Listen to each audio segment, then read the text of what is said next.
protein is literally what makes us. So it's a big myth that protein is going to increase your uric acid, because uric acid increases because of purines in the food. So it's literally as different as chalk and cheese. And the other mistake that happens is that a lot of times when people change their diet, or when they start having more protein, adding more protein, or being mindful of it, what happens is they don't simultaneously increase their water intake. Okay. Okay, so you cannot be drinking just 1 liter of water in a day and then also eating, say, 60 to 70 grams of protein in a day, because you do need that much water to be able to digest that protein. Can we have almond butter or peanut butter as a source of protein? If you start having almond butter or peanut butter as a source of protein, then instead of getting more protein, you're going to end up getting more fat, because nuts are predominantly fat as a source. Okay? This is the one thing that all my friends ask me. Does cooking destroy the protein? No, it doesn't.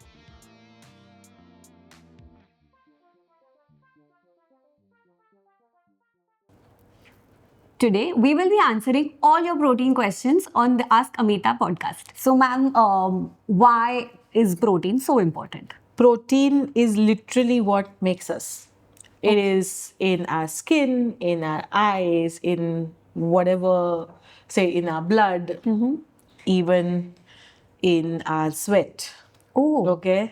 In our hair, nails, everything in our body, including all of our enzymes and, say, all the various chemical reactions that happen in our body, or all of the hormones, everything has protein associated with it. So Okay.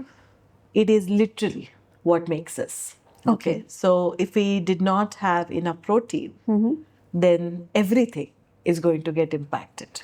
So, can you tell us a little more on the sources of protein in our diet? Sure. So it's important to understand that a lot of times people confuse or keep on thinking in terms of, I need to be eating what is called a complete protein. Because when we speak of protein sources, there could be animal sources and there could be plant sources, right? Now, animal sources, if you've been watching Instagram and WhatsApp forwards and everything, you might have heard of the concept called complete proteins and incomplete proteins. Yes, yes. Okay. Now, complete proteins usually are associated with all animal proteins, animal based, including all dairy products, and the ones which are so called incomplete, wherein they don't have a certain amino acids in them. Those protein sources are usually plant based. So, what are your protein sources? The first one, like the animal sources, are all of your dairy products. Okay. Except ghee. Ghee is not a source of protein. Okay. Okay. And all of your, say, chicken, your eggs, the fish that you would be eating, or meat. All of these are your animal-based protein sources. Okay. And plant-based protein sources, or for vegetarians and vegans, are your legumes. Okay. So in that you will have all the rajma, chana, the masoor, whole moong, and all of those, like your horse gram and Bengal gram, everything. Okay, chickpeas, everything gets included. And you also have the dals which are derived from these legumes. So it could be all lentil dals. So it's your tur dal, that is arhar ki dal. It is your moong dal. It's like the green gram. You have urad ki dal, everything. Okay, all of those dals get counted. Chana dal as well. So these are your other sources. So tier 2. Then you also have soy products. Okay. So soya is a beautifully unique protein source, especially for vegetarians, because this is one of the few plant-based protein sources which are complete, wherein it doesn't have any amino acid missing in them. So good options would be tofu or soya beans as is. You can cook it the way you would cook rajma or chana, or you can also have soya chunks. Okay. The thing to remember with soya chunks is that because it is a dehydrated and a defatted form, you have to eat a large quantity of it. So that's the only, say, drawback that one needs to remember with soya chunks. You have tofu, tempeh, also great options. Okay, so all soy-based products. After that, what you have is, say, what could be supplements or the secondary sources of protein. So something like quinoa, or you also get a little protein from all of your millets and stuff. You get a little protein from the chia seeds and hemp seeds and everything. Dry fruits? From dried fruit as well. Okay, so those are all secondary sources of protein. So when you say dry fruit, it's actually nuts. Okay, so your almonds and your walnuts and everything are also going to give you, peanuts for that matter, are also going to give you some protein. But these are secondary sources of protein, not primary sources of protein. Okay. But you said nuts, so can we have almond butter or peanut butter as a source of protein? If you start having almond butter or peanut butter as a source of protein, then instead of getting more protein, you're going to end up getting more fat, because nuts are predominantly fat as a source. Okay. So even if you look at peanuts for that matter, so from peanuts we get peanut oil.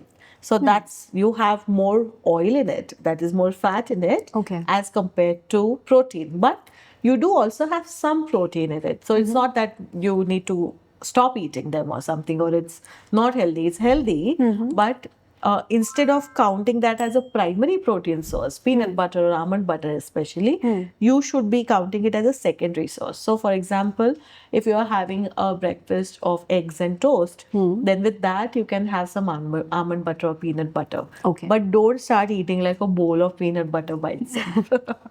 Okay. People always say that if you're going to the gym or lifting weights, then only you need to concentrate on your protein. So is that really true?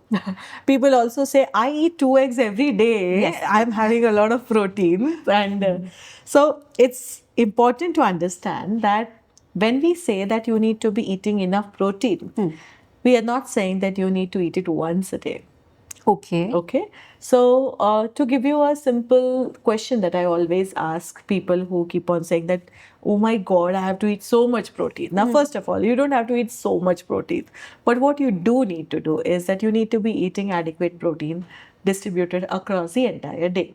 Okay. Okay, because if you're going to start to say try to meet all of your protein requirements in one meal, A is going to be too much to eat in one go. Because say your protein requirement is 60 grams of protein per day, then that requirement, fulfilling that in one meal, is going to be near impossible. Okay. Or you're just going to be eating like a really large meal full of lots of protein sources, and that's also secondly going to give you indigestion. Okay. Because if you start eating too much protein in one go, in one meal, then you will start getting, stinky farts and some tummy ache and stuff, which you don't want. But 2 eggs are not too much protein. Okay, 2 eggs are only 12 grams of protein. Oh, it's that less. Yeah. Okay. And what people think is that this is a very common misconception that if one egg weighs 50 grams, then it's giving me 50 grams of protein. It's not like that. No, it's not like that. 150 gram of egg is going to give you only 6 grams of protein. Oh, okay. Yeah, because it has other components. It has some water in it. It has some fat in it. Okay, it's not pure protein. Okay, but what it may seem to people is that if you're eating eggs, then you're eating only protein. You're not. Okay, so that is something that we need to keep into consideration when we are planning our meals and meetings. Like say, just because you started going to the gym, do you need to start eating protein? No, you need to be eating protein either way. Even if you're someone who is not going to the gym, or you're someone who is not, say, regularly exercising, which by itself is not okay. If you're not exercising at all, then you should start exercising at least to some extent, at least a 15-20 minute walk. But still, even that is considered like just a sedentary lifestyle. Okay. Even if you have a sedentary lifestyle, even if you're someone who has to be glued to the screen for 9 hours in a day, still, if you're not meeting your daily protein requirement, then some things are going to start happening to you. For example, you're going to start feeling very tired. You will have unexplained fatigue. Okay. So all the people who keep on complaining that I just feel so drained by the end of the evening, invariably they are lacking protein in their meals. Oh, it's that simple. We just have to keep eating protein then. I mean, not keep eating protein, but ensure that you're eating protein at least like 3 meals in a day. It should be a part of it, not the only thing that you're eating, but it should be a part of your meal. Okay. Now, not just fatigue. You will also find that if those people, for example, have insulin resistance, then they might be trying to eat less and less. But if you're not eating enough protein, then what you'll also find is that however much you try, your glycated hemoglobin levels, that is the HbA1c, is not going to come down. Oh, why so? Because protein plays an integral role in managing your blood sugar levels as well. Okay. Okay. Then other thing that will happen is, now this a lot of men as well as women are going to relate to all the hair loss and hair fall and stuff that people have, like, big concerns about, because almost every other person is complaining about hair fall. If you fix your protein intake, you're going to be able to fix that, because your hair at the end of the day is made of protein. So applying, say, a fancy shampoo or a hair mask and everything externally to my hair is not going to do anything till the time I'm fixing my diet, because my hair is made or is growing from inside me. Okay. Yes. No, you're not coming and implanting it, right? Unless until you are doing the dermatological implants or hair implants, that's different. But most people want natural hair growing out, right? So for that growth, you need protein inside. There needs to be some raw material, which is protein. Now, you have hair fall that happens. You also have skin issues that happens. If you don't have enough protein in your diet, then you're going to start seeing your skin becoming very dull. Okay. You'll also start seeing that, say the skin, you start seeing aging effects. Like, it's going to wrinkle more, it's going to lose collagen. Just a big buzzword. Everyone wants to keep taking collagen, but just fixing your protein requirement is also going to do that.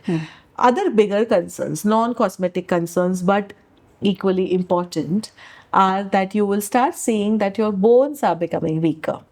Okay? Your muscles start getting weaker. You start complaining of initially which seem like small stuff, like knee pain or calf muscles hurting, or, come periods, my legs just hurt so much, my body ache and everything. All of these things, and including in older people, osteopenia, or say bones becoming weak or brittle or porous.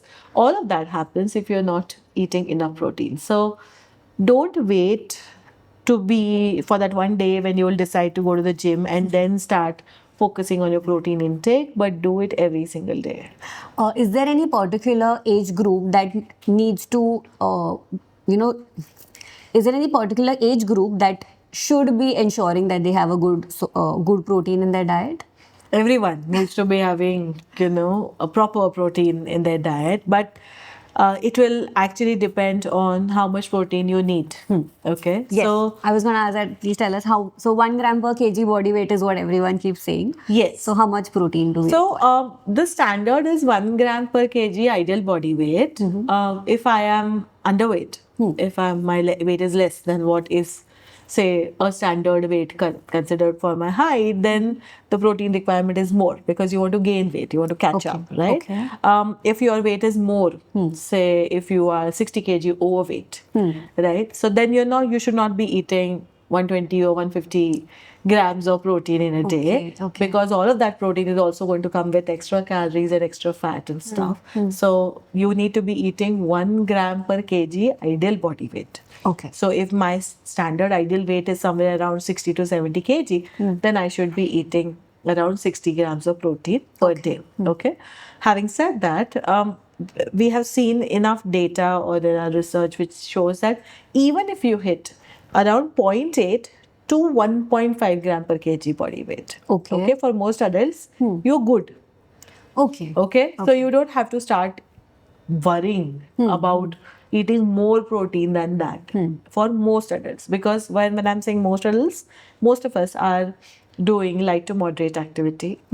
Actually, most of us are just sedentary, but still, I'm giving you the benefit of doubt that you're working out. So still, even then, the workout is mostly light or moderate activity. So even a 1.5 gram per kg body weight will be enough. Okay. Now, there are some cases where you need a little more protein.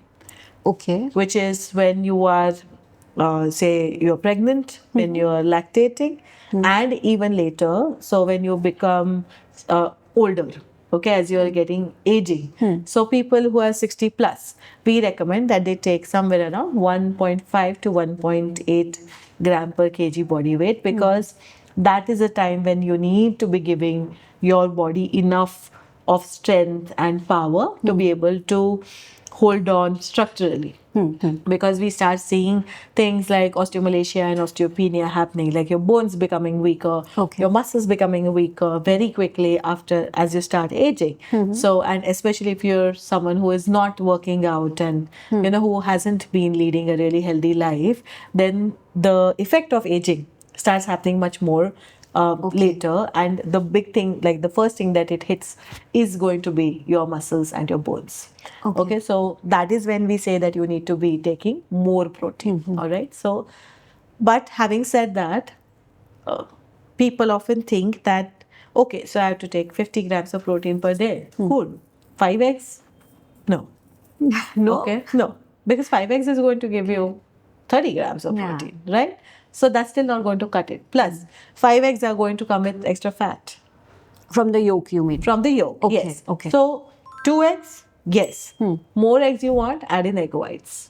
Oh, okay. Okay. Okay. And of course, don't try and get all of your 50 grams in lunch only, because otherwise you're going to be like clearing out rooms through the entire day with so much sulfur in you with stinky fats. So portion it out, and it might seem easy, but it isn't. Okay.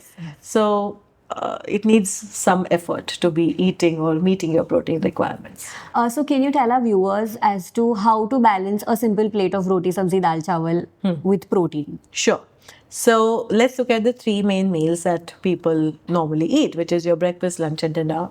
If you're someone who is skipping breakfast or is intermittent fasting and hence not eating breakfast, then make sure that you meet your protein requirements in the other meals that you are eating in the day. Okay, so let's look at breakfast first. So I'll just give you examples of Sure. what could be Yes. an ideal or a good meal. Okay, so breakfast could be 2 eggs, and with that you're having, say, your toast or roti, maybe a fruit. Okay, that could be breakfast. If you are vegetarian and you don't want to eat eggs, then you could have, say, a besan chila topped with paneer or tofu. Oh, okay. Okay, besan chila with paneer or tofu. Okay, not just the besan chila. Or you could take oats with high protein yogurt. So that would give you somewhere around 10 grams of protein if you're eating a good quality high protein yogurt. So Okay. that could be your breakfast. If you want to eat like upma poha, then that will have to be supplemented with some protein source. So it could be a high protein yogurt, or it could be paneer or tofu, or it could be eggs. Something, some protein source needs to be added to it. Okay. Then the next, like say, lunch could be a cup of chana or rajma or sprouted moong, that is your whole green gram, any of that. Or it could be a thick dal, not a thin dal. Okay. Not a gujju dal. Gujarati dal is infamous for being thin. Okay, so not that dal, but a thick dal. You can also have extra yogurt, like yogurt or dahi with your lunch. Okay. And or if you're eating, say, chicken or fish, you can eat that. Okay, paired with, say, vegetable and carbs that you're eating. Dinner again needs to have some major protein source. So it could be your paneer, it could be tofu, it could be chicken, fish, eggs, something. Okay. As a precaution, if you've already eaten 2 eggs in a day, then I wouldn't recommend having again more eggs in the evening. Okay. But egg whites are a safe option for you to have. So that is how you need to be looking at your meals. Thank you so much for telling us this in simple ways. Also, there is people keep wondering or they're afraid to add more protein to their diet, especially when they have any kidney disease or if they have high uric acid levels. Yeah. Can you please tell us about that? So it's a big myth that protein is going to increase your uric acid, because uric acid increases because of purines in the food. So it's literally as different as chalk and cheese. So it both words start with P, but they are not the same. Okay, just like chalk and cheese. Yeah. So proteins, some food sources or some protein sources like your crab and lobster or some shellfish, okay, or even the red meat, they are going to be high in purines as well as proteins. Okay. Okay, so if you have high uric acid levels, then yes, you should be avoiding those foods. But that doesn't mean that the rest, like everything that I mentioned, so your chicken, your fish, your eggs, the sprouts, dals, even the dairy products like the yogurt and paneer and tofu, everything is perfectly fine to eat. because Okay. they do not contain that high amount of purine that you need to be avoiding it. Okay.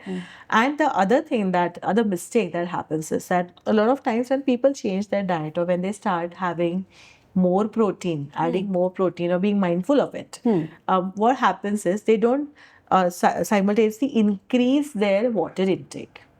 Okay. Okay, so you cannot be drinking just 1 liter of water in a day and then also eating, say, 60 to 70 grams of protein in a day, because you do need that much water to be able to digest that protein. Okay. Okay, so increase your water intake. That by itself is also going to take care of the uric acid, because most people who have high uric acid levels is simply because of dehydration. Oh, really? Yeah. Okay. So you're eating, but you're not drinking enough water, and that is what is causing an increased uric acid level in your in you. And the other factor being that people are also super sedentary.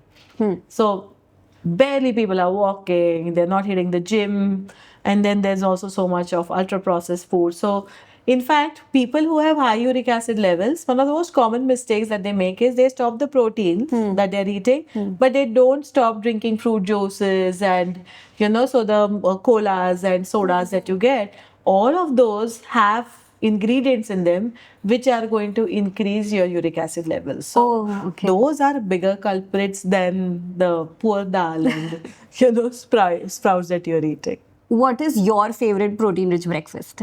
Oh, eggs. I've been having eggs in so many years. The most mistaken source of protein? Quinoa. It not so much. It has some protein, but not like the way people think that if they've eaten 1 cup of quinoa, they are going to meet their protein requirements in that meal or get 20 grams of protein. It doesn't happen that way. Protein pastas and protein noodles available in the market? Yes or no? Yes. Children don't need to look after their protein intake. Oh, please. Children are growing the most, more than us. They do need to be looking after their protein requirements. Parents, please take care. They're not eating just carbs. They should be having protein in every meal. This is the one thing that all my friends ask me. Does cooking destroy the protein? No, it doesn't. In fact, cooking, like for example, eggs on cooking become easier to digest. Similarly, meat on cooking or even sprouts for that matter, they are easier to digest when on cooking. So it doesn't destroy it at all. Besan kadhi, source of protein, yes or no? No. No? One biggest protein myth that irritates you the most? That a high protein diet means 2 eggs and also another one. And that eating a protein rich diet is going to increase your uric acid levels and damage your kidney. No such thing is happening. Your kidneys are going to get more damage if you're not eating enough protein. So make sure that you are focusing or ensuring that there is some protein source or some primary protein source in every meal of yours. Okay? Think protein first. I hope all your questions have been answered today. If there are any more questions that you need to ask us about protein, please put them in the comments. And of course, don't forget to subscribe this channel and also share this with everyone whom you have been trying to explain the importance of protein. I hope this makes your life easier.